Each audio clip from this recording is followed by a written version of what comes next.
തിരുവനായ വിഷയത്തിൽ സുപ്രീം കോടതിയിലുള്ള കേസിൽ സർക്കാർ ചീഫ് വിപ്പ് തോമസ് ഉണ്ണിയാടൻ കക്ഷി ചേരും. ഇന്ന് ഹർജി നൽകുമെന്ന് ഉണ്ണിയാടൻ മനോരമ ന്യൂസിനോട് പറഞ്ഞു. തെരുവുനായ്ക്കളെ കൊല്ലുന്നവർക്ക് നായ ഉന്മൂലന സംഘം വീണ്ടും പാരിതോഷികം പ്രഖ്യാപിച്ചു.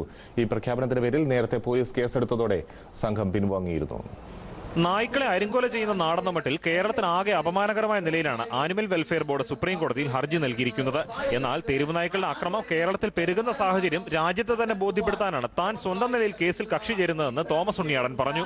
തെരുവുനായ്ക്കൾ കടിയേറ്റ് പേവിഷബാധ ഏൽക്കുന്ന ആളുകളുടെ ദയനീയമായ മരണത്തെക്കുറിച്ച് കോടതിയെ കൂടുതൽ ബോധ്യപ്പെടുത്തേണ്ട സാഹചര്യമുണ്ടായാൽ ഈ കേസിൽ ബോധ്യപ്പെടുത്തേണ്ടത് ആവശ്യമാണ് എന്നുള്ളതുകൊണ്ട് ഞാൻ ഈ കേസിൽ കക്ഷി ചേരുകയാണ്. അക്രമകാരികളെ തെരുവുനായ്ക്കളെ കൊല്ലുന്നതിൽ തെറ്റില്ലെന്ന് ആഭ്യന്തരമന്ത്രി നിലപാട് പരസ്യമാക്കിയിട്ടും പോലീസ് ഉദ്യോഗസ്ഥർ സ്വീകരിക്കുന്ന നിലപാട് നിഷേധാത്മകമാണെന്നും ചീഫ് വിപ്പ് കുറ്റപ്പെടുത്തി.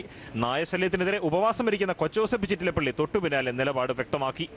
സപ്പോർട്ട് കിട്ടിയ പിന്നെ നമുക്ക് ധൈര്യമില്ലേ ഇല്ലേ, നമുക്ക് ധൈര്യമില്ലേ. അതായത് എവിടെയെങ്കിലും ഒരു സ്ഥലത്ത് ഒരു പട്ടി ആരെങ്കിലും കടിച്ചാല് അവിടെ 5 പട്ടികൾ ചത്തു വീഴും. ഇതിനുശേഷം ചീഫ് വിപ്പ് വേദി വിട്ടിറങ്ങുമ്പോൾ ജോസ് മാവേലിയുടെ പ്രഖ്യാപനം ഇങ്ങനെ: വേദനയെടുപ്പിക്കാതെ കൊല്ലുവാനായിട്ട് ഞാൻ കൊല്ലുന്നവർക്ക് 250 രൂപ പാരിതോഷികം നൽകാൻ തയ്യാറാണ്. നായ ഒന്നിനെ കൊല്ലുന്നവർക്ക് 500 രൂപ വീതം പാരിതോഷികം പ്രഖ്യാപിച്ചാണ് തെരുവുനായ ഉന്മൂലന സംഘം ആദ്യം രംഗത്തെത്തിയത്. എന്നാൽ പോലീസ് നിയമ നടപടി തുടങ്ങിയതോടെ പിന്മാറിയ സംഘം ഇപ്പോൾ ആഭ്യന്തരമന്ത്രിയുടെ നിലപാടിന്റെ ബലത്തിലാണ് വീണ്ടും എത്തുന്നത്.